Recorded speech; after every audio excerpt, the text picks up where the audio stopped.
Baiklah, kita melanjut acara yang berikutnya. Kita akan dengarkan sambutan dari guru kita, Dr. Kiai Haji Khairul Rahman MA. Kepada beliau kami persilahkan.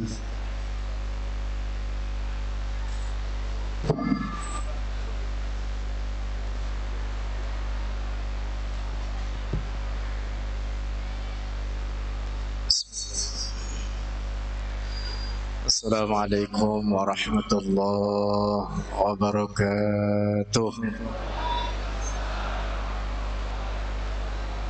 Alhamdulillahi rabbil alamin.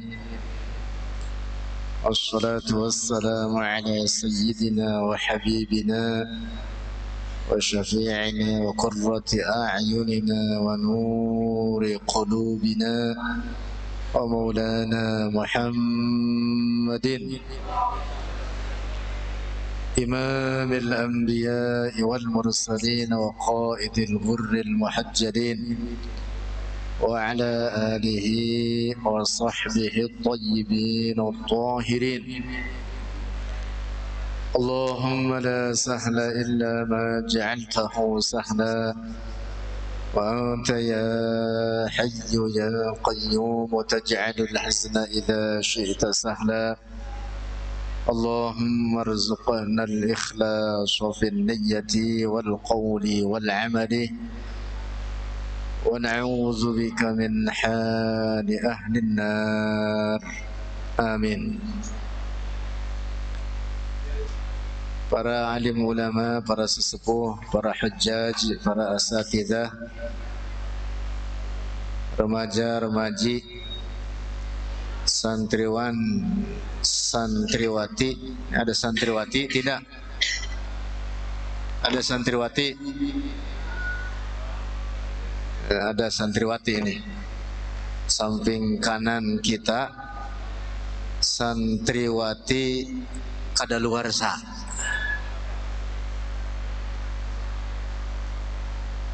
Ibu-ibu pengajian santri bukan? Santri. Alhamdulillah, malam ini kita dapat berkumpul di tempat ini yang tidak lain adalah hubban li Rasulillah, atas dasar cinta kita kepada Rasulullah sallallahu alaihi wasallam.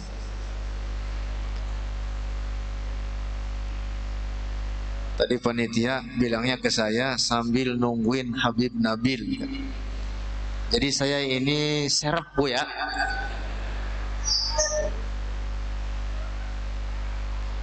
Tetapi ya mudah-mudahan walaupun serep dapat bermanfaat, daripada kagak ada rodanya. Serep juga lumayan. Sambil kita nunggu penceramah berikutnya, saya tidak banyak menyampaikan hal ini itu, tapi mungkin menyampaikan beberapa informasi saja.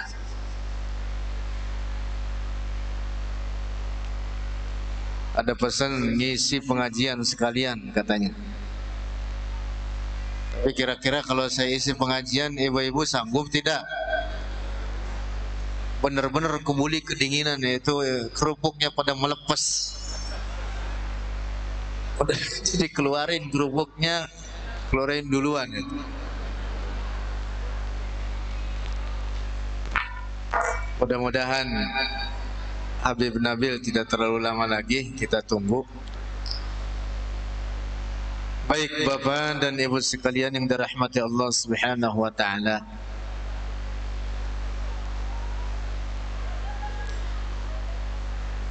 Saya ingin bertanya sedikit. Mohon dijawab. Ibu-ibu dulu. Ibu-ibu punya suami, cinta tidak kepada suami? Bu, yang punya suami ya, yang kalau yang janda nggak punya berarti dia. yang punya suami, cinta tidak kepada suami ibu? Cinta tidak? Betul cinta? Jangan-jangan suami ibu tidak mencintai ibu.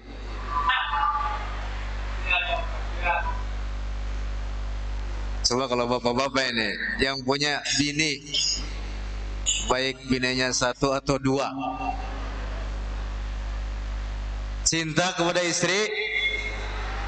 Yang depan gak ada yang jawab, pada berjaka semua ini. Apa duda? Cinta kepada istri? Ibu yang punya anak cinta kepada anak? Cinta tidak? Besar mana cinta ibu kepada anak atau kepada Rasulullah? Kepada anak atau Rasulullah? Anak.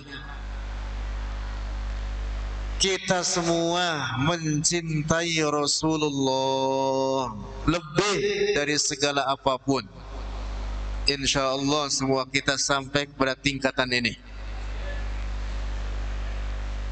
Rasulullah menjamin yuhsyarul mar'u ma'aman ahabbah. Setiap orang nanti di akhirat akan dikumpulkan dengan orang yang dia cintainya. Jika kita betul mencintai Rasulullah,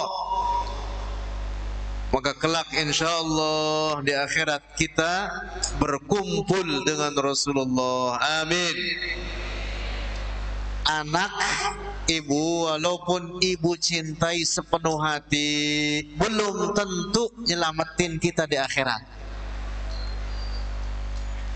Ibu punya suami, walaupun betul dicintai sepenuh hati, suami ibu belum tentu nyelamatin ibu di akhirat. Beneran ini, beneran. Bahkan bisa jadi di akhirat itu akan saling menuntut satu atas lainnya kalau di dunia ini ada hak-hak yang tidak tertunaikan. Allah berfirman, "Yauma yafirrul mar'u min akhihi wa ummihi wa abihi wa sahibatihi wa bani likulli imri'in minhum yawma idzin sya'nun yughni." Antara mah di akhirat masing-masing, Bu.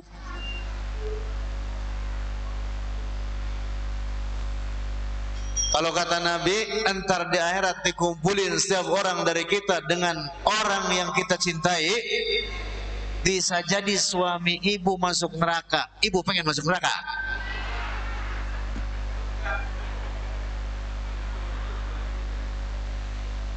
Ibu mencintai anak, belum tentu anak ibu masuk surga, bisa jadi masuk neraka. Pengen masuk neraka? Maka cintailah Rasulullah lebih daripada anak kita, lebih daripada suami ibu.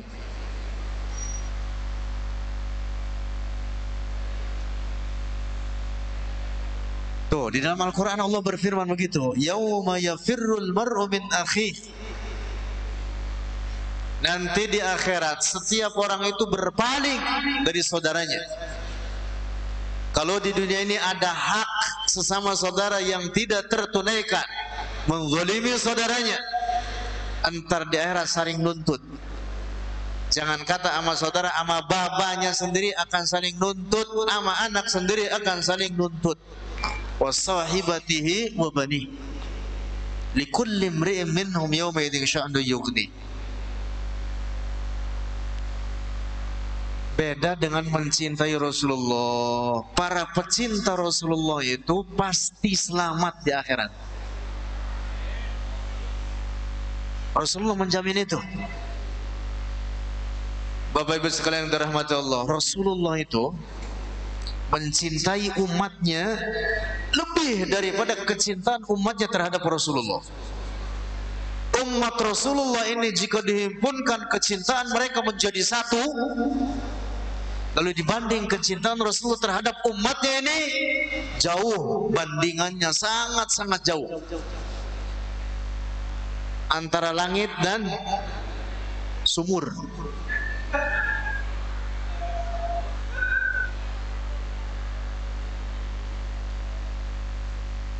Allah berfirman dalam Al-Quran, laqad ja'akum rasulun min anfusikum azizun 'alaihi ma 'anittum harisun 'alaikum.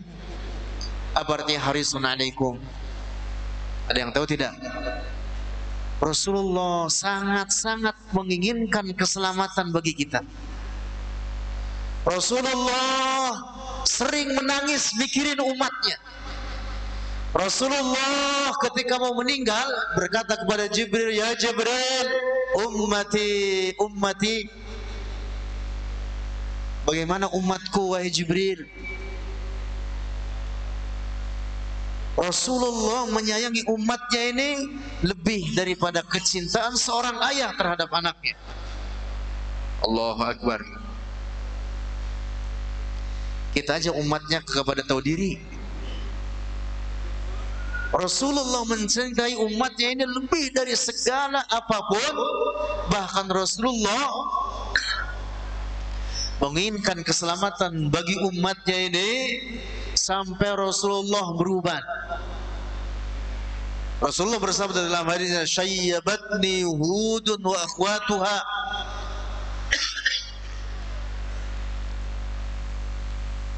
Kata Rasulullah, saya beruban gara-gara mikirin surat Hud. Dalam Al-Quran ada surat Hud dan beberapa surat lainnya yang menceritakan nabi-nabi terdahulu dengan umat-umatnya. Mereka disiksa oleh Allah karena membangkang terhadap nabinya. Mereka disiksa oleh Allah karena mendustakan nabinya, tidak mau beriman kepada nabinya. Kaum Samud, kaum Ma'ad, dan banyak kaum-kaum yang lainnya dari nabi-nabi terdahulu. Itu semua diceritakan dalam Al-Quran. Rasulullah mengkhawatirkan umatnya ini terjadi seperti itu sehingga disiksa oleh Allah di dunia ini sebelum di akhirat. Rasulullah sampai berubah. Rasulullah sampai berubah. Kita mencintai Rasulullah sampai di mana? Saya sering memberikan perumpamaan sama bapak sama ibu sekalian. Kalau benar cinta sama Rasulullah, umpama sekarang kita mati dan berjumpa dengan Rasulullah, lalu pilihan kedua kita dikasih hidup oleh Allah dengan kesenangan, bapak ibu kira-kira milih hidup atau milih mati? Coba jawab ini supaya kita bisa mengukur kecintaan kita sejauh mana kepada Rasulullah. Habib Nabil udah datang belum? Belum. Ini urusan saya ngomong terus ini. Mohon maaf Bu ya. Mohon maaf ini saya ceramah ini. Beneran ceramah jadinya ini Pak. Kalau umpama ada tawaran Bapak Ibu sekalian, saat ini kita mati dan berjumpa dengan Rasulullah sallallahu alaihi wasallam, lalu tawaran kedua dikasih hidup oleh Allah dengan kesenangan di dunia ini, memiliki apapun, dunia punya, keluarga punya, anak-anak sehat, harta ada, umur panjang. Kira-kira ibu milih hidup atau milih mati, Bu? Bu, hidup milih hidup, milih mati? Milih hidup, berarti kurang cinta yang Rasulullah. Para pecinta Rasulullah kalau ditawarin begitu tanpa ragu, saya milih mati saat ini. Kira-kira kita sampai nggak ke sini? Pada tingkat ini sampai nggak?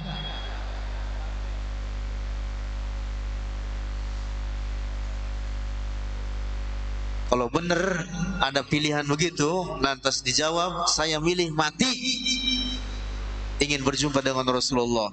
Jadilah dia al-muhibb. Jadilah dia pecinta Rasulullah sallallahu alaihi wasallam.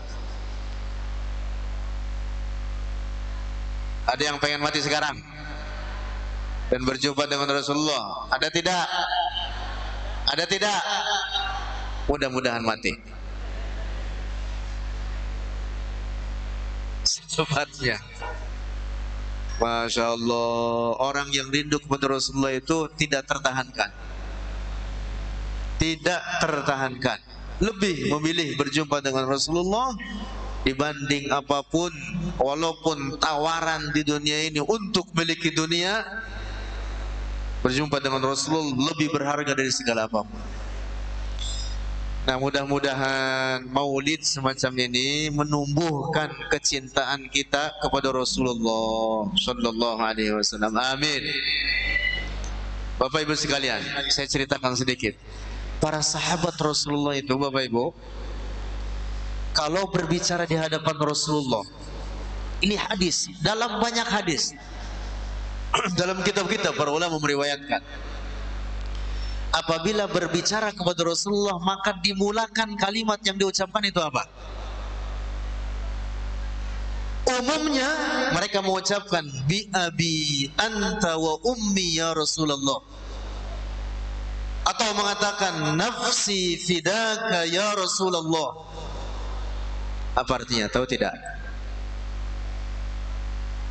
Itu artinya apa?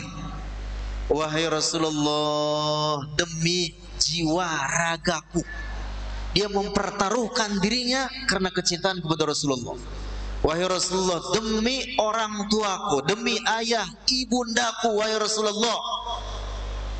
Atau nafsi fidaka ya Rasulullah, wahai Rasulullah, diriku adalah jaminan bagi dirimu, wahai Rasulullah. Nih Bapak Ibu sekalian, para sahabat Rasulullah ini dari sangat cintanya kepada Rasulullah, itu diantara mereka ada ungkapan, ada istilah, mereka mendapatkan apa? Mendapatkan surga bainat tamri wal fam. Mereka meraih surga antara kurma dengan mulutnya. Apa maksudnya? Ketika, dan ini banyak kejadian di kalangan para sahabat, ketika beberapa sahabat ada yang mau makan kurma,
mereka mempertaruhkan jiwa dan raganya. Oh, kira-kira kita bisa sampai ke situ apa kagak? Masih kalah kita, ibu-ibu masih kalah sama emas yang di tangan itu. Ibu-ibu punya emas di tangan 10 gram. Buat maulid, kira-kira dilepas apa kagak? Berantem dulu kata. Mana belum rapi kreditnya lagi. Yang urusan juga berantem sama lakinya. Ini, dengarkan lagi. Ada kisah. Belum datang.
Pak Haji Yasin sendiri di hadapan saya, itu pun dia kadang-kadang tidur berdua sama Pak Haji Samad. Pak Haji Yasin tidur, kalau Pak Haji Samad ngantuk. Alhamdulillah, dengan berjalannya tahun, semakin tahun, rutinitas kita ini berjalan dengan lancar. Alhamdulillah, setiap hari mungkin sekarang hampir 100 orang setiap subuh, kurang lebih. Karena setiap Jumat kita membuat atau menyediakan makanan nasi wuduk kuning putih sampai nasi kebuli, porsinya untuk 100 orang lebih. Alhamdulillah, saya undang Bapak Ibu sekalian untuk tetap, bagi yang belum, yang sudah untuk tetap, yang belum untuk datang. Hidupkan majlis kita ini. Sekarang kita sedang baca Fathul Qorib dan Riyadhus Shalihin. Saya undang majlis ilmu, kata Rasulullah sallallahu alaihi wasallam dalam hadisnya apa? Kata Rasulullah kepada sahabatnya namanya Abu Dzar, "Ya Aba Dzar, la an taghduwa fatata'allama ayatan minal Qur'an khairun laka min an tusalliya mi'at raka'ah." Wahai Abu Dzar, engkau keluar di rumahmu untuk tujuan belajar satu ayat saja dari Al-Quran. Satu ayat, tidak banyak, satu ayat. Engkau fahami maknanya, engkau fahami tafsirannya. Kata Rasulullah, khairun laka min an tusalliya mi'at raka'ah. Pahalanya lebih baik bagimu daripada engkau salat sunnah 100 rakaat. Lalu kata Rasulullah, wala an taghduwa fatata'allama baban minal ilmi khairun laka min an tusalliya alfa raka'ah. Rawahu Ibnu Hibban, hadis sahih. Dan engkau wahai Abu Dzar, jika keluar dari rumahmu untuk tujuan belajar walaupun satu bab saja dari ilmu agama ini, pahalanya lebih baik bagimu daripada engkau sholat 1000 rakaat sholat sunnah. Subhanallah. Pernah Bapak Ibu sekalian sholat 1000 rakaat sholat sunnah? Pernah tidak? Kempor. Kita sholat tarawih aja sebulan penuh, kalau saban malam 20 rakaat, sebulan berdapat berapa? 600 rakaat. Itu pun kalau full, yang ada pada bolong. Bahkan yang sholatnya pada ngedumel. Orang imamnya kelamaan, dimarahin imamnya. Besok ganti yang mudaan, imam tua, suwe betul. Ngambek. Lu bagaimana dapat pahala? Tapi duduk di majelis ilmu setengah jam, enggak sampai 1 jam kita belajar setiap subuh. Rasulullah mengatakan pahalanya lebih besar daripada 1000 rakaat salat sunnah. Masya Allah. Nah, jadi hidupkan majelis kita ini, ikut dengan para santri. Alhamdulillah, majelis kita ramai dengan santri di sini, sekitar 40 hingga 50-an orang. Sisanya warga yang kurang lebih hampir 100 setiap subuh. Insya Allah apa yang dijanjikan Rasulullah, pahala besar itu tadi dapat kita raih. Saya kira informasi yang hendak saya sampaikan, termasuk itu tadi pondok pesantren kita yang ada di sini. Jadi warga, Bapak, Ibu sekalian yang punya anak-anak yang sudah kira-kira pantas untuk mondok, bisa ngurus diri sendiri, bisa mandi sendiri, kira-kira begitu ya. Kalau yang masih dimandiin mah jangan, biar emaknya mandiin. Ama suami kan mandi sendiri, suami suruh ngaji kemari suami. Suami dimandiin apa mandi sendiri, Bu? Mandi bareng. Pinter banget mandi bareng dia kata. Saya kira ini saja, mudah-mudahan walaupun ringkas berikan manfaat. Mohon maaf Habib, ini saya ban serep ini nungguin antum. Mudah-mudahan apa yang saya sampaikan, informasi ini dapat bermanfaat. Kurang lebih mohon maaf. Hadanallah ya kumajma'in. Assalamualaikum warahmatullahi wabarakatuh.